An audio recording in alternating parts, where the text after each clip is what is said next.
écoutez le numéro 60 de la Gazette du Maine, le podcast de Stephen King France qui vous résume l'actualité de Stephen King.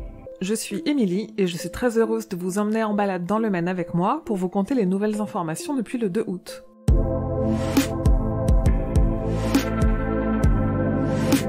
L'information a été difficile à manquer si vous écoutez assidûment cette gazette ou suivez l'actualité de King sur les réseaux de Stephen King France, mais le 3 août dernier a été publié en anglais le nouveau roman de Stephen intitulé Billy Summers. Il a fait sa micro-tournée habituelle et comme d'habitude aussi, je vous ai tout traduit sur le site. On apprend notamment la genèse et les messages de ce nouveau roman, mais aussi qu'il va bientôt écrire un nouveau roman qui aura un lien étroit avec la pandémie de Covid-19. Et en complément d'une de ses interviews télévisées, il a répondu à un question-réponse sur son roman préféré, celui qu'il relit inlassablement, celui qui lui a donné envie d'être auteur, celui qui le rend heureux ou encore celui qui le fait pleurer. La vidéo et sa traduction sont évidemment sur stephenkingfrance.fr. Annoncé en 2016 et sans nouvelles depuis, il n'y aura finalement pas de tome 3 à la saga Talisman et Territoire coécrite par King et Peter Straub. Ce dernier a participé à un podcast dans lequel il dit que s'il n'est pas encore tout à fait à la retraite, il ne se sent pas l'énergie pour renouveler une telle collaboration.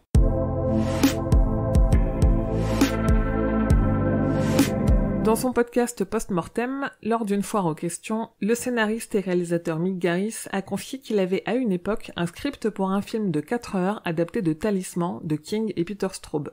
Le projet, jugé trop coûteux, n'a pas abouti, même si Spielberg a conservé les droits et a désormais un projet de série pour adapter le livre. Mais ce film reste un des projets abandonnés les plus regrettés par Mick Garris. Souvenez-vous, l'an dernier, je vous parlais de Overlook, une série préquelle à Shining développée par J.J. Abrams pour HBO Max sur l'autel de Shining.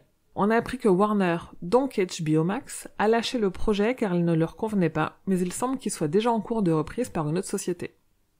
Autre projet dont on n'avait pas entendu parler depuis 8 ans, c'est celui de l'adaptation en série de la nouvelle Le New York Times à prix très spécial, paru dans le recueil juste avant le crépuscule, et qui semble toujours en projet chez CBS Studios, puisqu'elle fait partie d'un accord signé qui leur donne les droits d'adaptation jusqu'en 2026.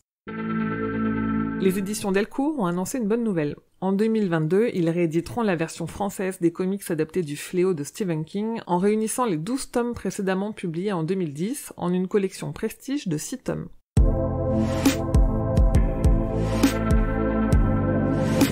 Pas de répit pour la team du Roi Stephen cet été, puisqu'un nouvel épisode vient de sortir. Et en ce mois d'août, on vous parle de la nouvelle Celui qui garde le verre, en compagnie de David du podcast Les Yeux Clos.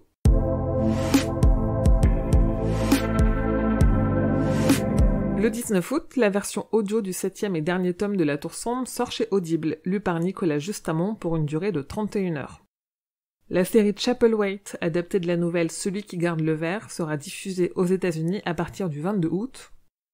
Et le roman L'Institut de Stephen King sera publié en poche aux éditions du Livre de Poche le 25 août.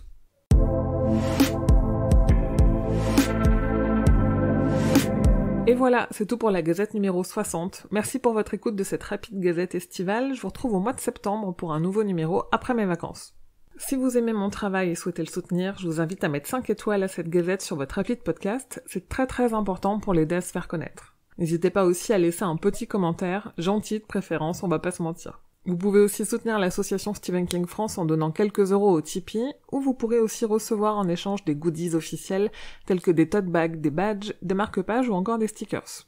Sinon, venez discuter avec moi et les autres fans sur le serveur Discord de Stephen King France ou le groupe Facebook La Communauté des fans de Stephen King.